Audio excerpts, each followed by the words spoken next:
You can hold a flawless academic transcript. You can execute every assignment every day perfectly and still sabotage your entire future because you treat a boundary like an essay that needs a thesis statement.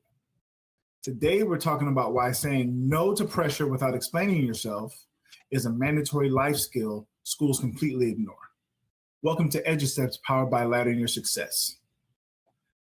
We're here to hand you the unvarnished rules of engagement. If you're ready to construct a life defined by your own terms rather than the crowd consensus, hit that like button, hit that subscribe button right now. All right. Before we jump into the conversation, I got a couple of people I want to introduce. First of all, being the founder of Laddering Your Success, Festus Samorier. Festus, how you doing today? Hey, what's going on? I'm doing well. Thanks for joining us.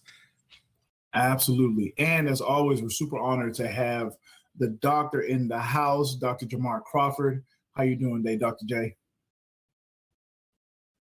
Hey, good afternoon. I am doing good. Thank you guys for having me. For sure, man. Thank you so much for being with us as always. So let's jump into this discussion by talking about the B. Landmark adolescent reports show that approximately 90% of teenagers explicitly experience high-level peer pressure designed to alter their behavior, emotional expression, or their habits. So in order to deal with that, we got to fix our being, right? True character is knowing your own baseline value before anyone else has a chance to voice their opinion. Imagine the student who aces all of their tests, perfect attendance, perfect student, involved in all the great activities, but still falters to that peer pressure, still falters to that person who says, why are you even doing that stuff? You should do this, you should do that. You should change your behavior in this way or that way. Compare that to a student who is fully aware of themselves, fully aware of their purpose, their talents, their skills, and their abilities, and is able to speak confidently when someone comes and tries to assuade or change their direction or change their behavior, right? So I want you to drop the phrase, own my no in the comments right now if you're done playing defense and you're ready to play a little offense. You're ready to establish your own terms, okay? That being said, I have a question for the squad. I have a question for the crew. How does a student transition from the habit of constantly having to defend themselves or defend their choices to simply existing in their own autonomy without feeling social anxiety? Man, that is a Bar. very difficult bar, Yeah. especially in this day and age where Yeah.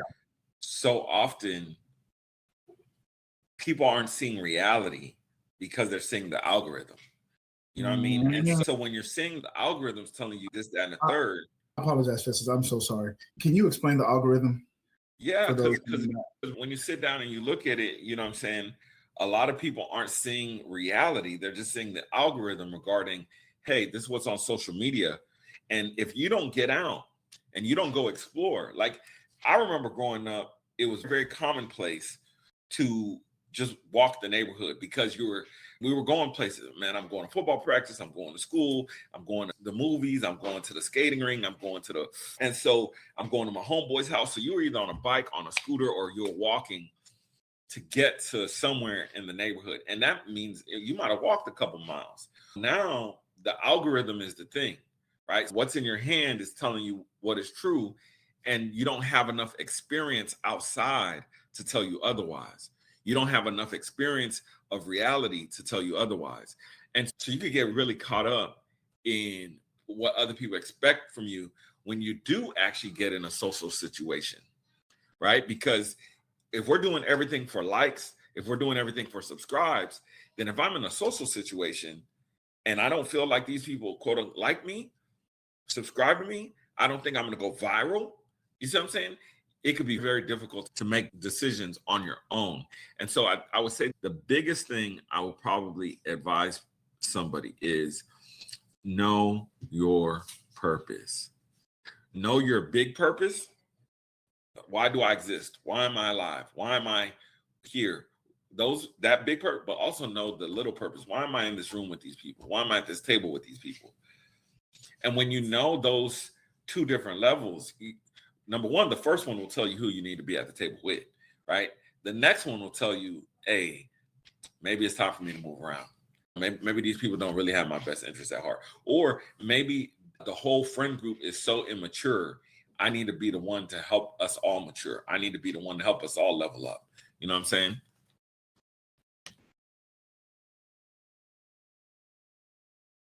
I'm gonna take a different. Oh, my bad, Ole. Go ahead, Dr. J. Okay, I'm gonna take a different angle, and I'm gonna come at it with the adults and the parents and teachers. I think that when we're dealing with children and we think about child development and how they process things, there are innocent things that we do that impacts the way that children perceive what other people think as peer pressure. It can be something simple as this. A kid does something great, like they get an A on a test or something, and we say something simple that we think is so encouraging.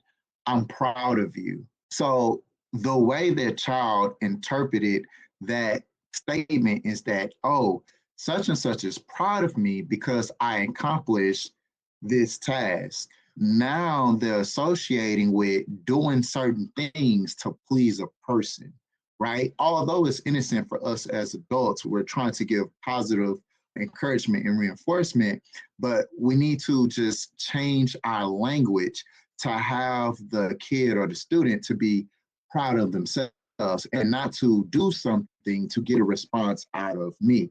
Because what we are now doing is indirectly encouraging codependency, which is basically why kids fall into the trap of peer pressure. And so I remember working in public school with Ole, and the students, they see that I like shoes or whatever. So the students will come up to me and say, Mr. Crawford, what do you think about my shoes? My response will always be to them, what do you think about your shoes? And they would say, I like them because da da da da da. And I would say, if you like them because, and I use their same reason that they gave me and regurgitate it to them, and I would say, that's all that matters. And my co-teachers who would be around and hear that, they would say, Crawford, you're mean. You don't ever say X, Y, and Z. And I say, I do that on purpose because I don't want the kids' internal value system to be corrupted by my opinion. It doesn't matter whether I like the shoe or not. They're so proud to show me the shoe. Go ahead and show me a shoe and be proud of your shoe. My opinion should not influence what you think or the opinion you already said. And so those are like little things in child development that we are not aware of. And so it is great to encourage your child, but encourage them in the way that they see the value in what they've done for themselves. And that builds that sense of, what do I want to say, self-esteem, to where they're less affected by what others think. And it's more important about what they think. Man. I hope all that made sense. No, it made perfect sense. And I just want to tag onto it. It's again, it's one of those things where I get to live that, you know what I'm saying? And so as I talk to my kids and they're like, oh, especially because the school is so behavior oriented. Hey, you get this color for this, you get this color for that. And it's granted, they'll come home, Daddy, I got this color. Are you proud of me? And I'm always proud of you. Now, it's good that you got the color, but what did you learn?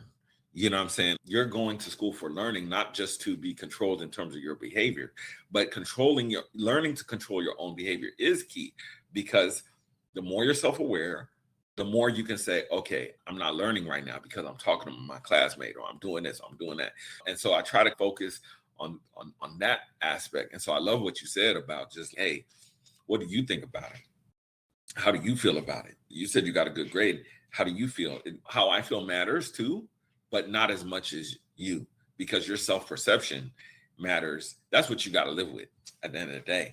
You know what I'm saying? Shout out to you, man. Thank you. Definitely. Hold on, one more thing. Sure. One more thing, because Festus said something very important when he said the chart system with his kids, behavior system at his kid's school. And it's almost like he asked a very good question when his kid came home and say, hey, I got this color. Are you proud of me? And that's showing not his particular kid, but kids in general, they're going to act a certain way so I can get this green color or whatever it may be, not really understanding, hey, you should act like this because of certain values, not to get something. You know what I mean? And so that's indirectly the school system reinforcing certain goals, but that's another story. Oh man, that's the school to prison pipeline. But we'll talk about that. We'll talk about that later.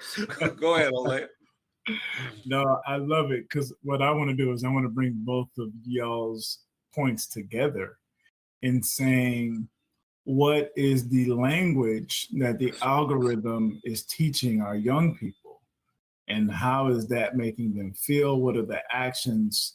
What are they being engineered? What are they being trained to do? And I think that's a question for us to kind of think about, especially young people, right? You got to take a step out of yourself and take a look at that.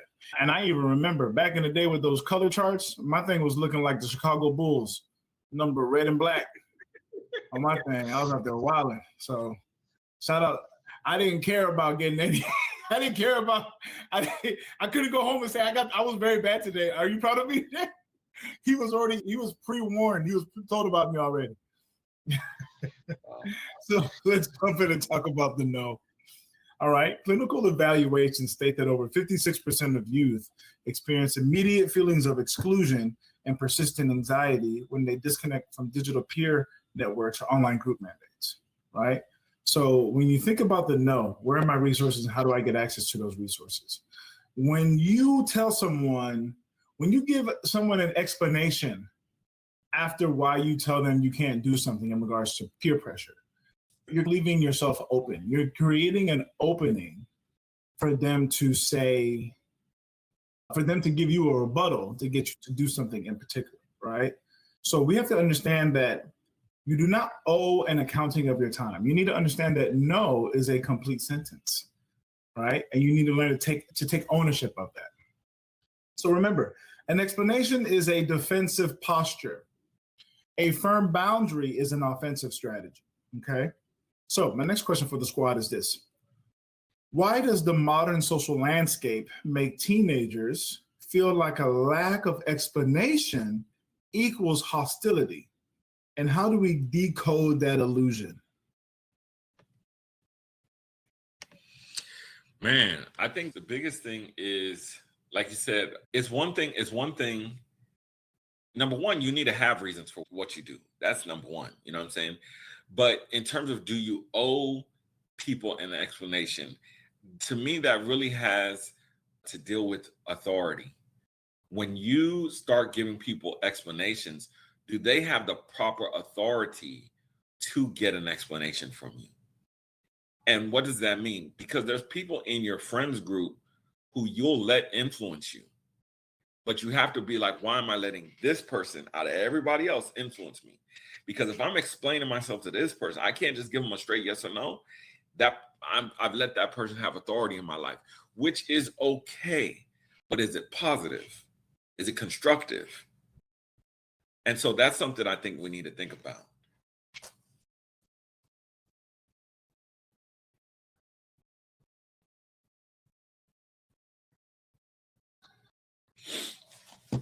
All right, so now we're going to jump into the do portion, okay? Research records that close to 21% of young adults default into compromised social situations simply because they lack an immediate practiced exit statement or functional boundary tool in that moment of friction, all right? So let's ask ourselves, intentions mean absolutely nothing without deliberate execution. You have to practice the mechanics of a brief, clean refusal. If you're constantly overcomplicating, just kind of, I think you hinted at a little bit there. If you're constantly overcomplicating your responses to avoid that moment of social awkwardness, you're trading that progress for temporary comfort. True execution is about taking full ownership of your limits, cutting out the fluff, and letting your boundaries stand exactly where you put it, right? So let's see where the room stands. I want you to type an A in the comments if you regularly find yourself auditing your choices to fit in, or type a B if you're building unshakable boundaries, right? So for the squad, I got one more I got a little drill for y'all.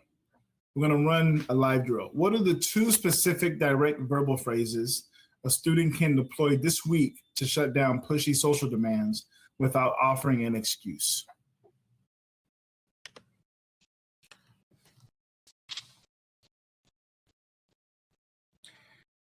To me, the first one is, let me get back to you on that. I think that's a great way of keeping your options open without having to go into direct conflict with people if you're not ready. Because sometimes there's anxiety about that conflict. So it's like, let me get back to you on that. The next thing I think is processing the pros and cons of what they're asking you is. Because sometimes no means no. Hey, man, I just don't feel like it. But there's sometimes where we think about, man, what does this mean to this person? And sometimes it's not that person's a bad influence or anything like that.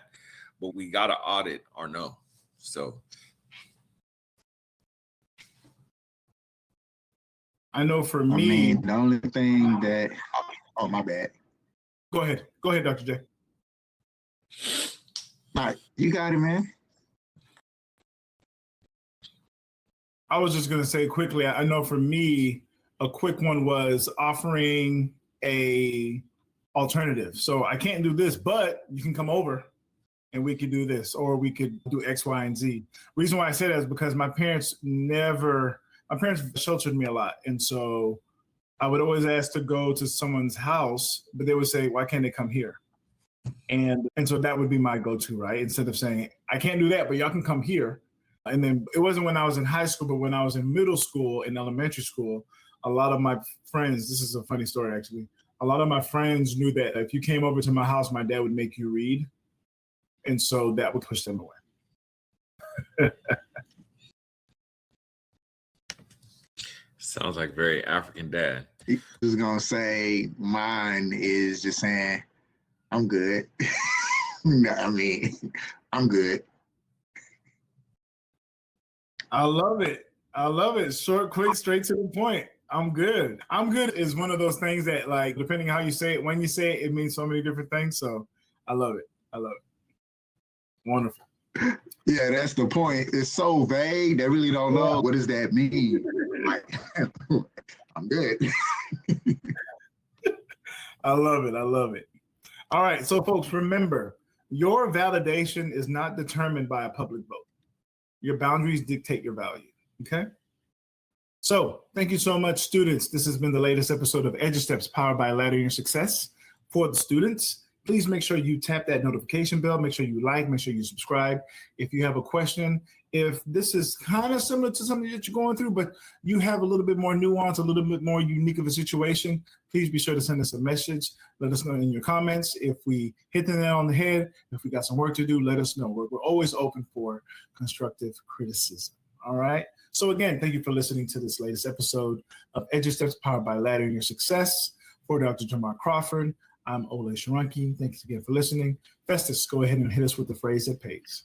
So listen up, y'all. There are legitimate excuses for not going to college. There's no legitimate excuse for not getting an education. Thanks for checking out this episode, and we're going to see you on the next episode.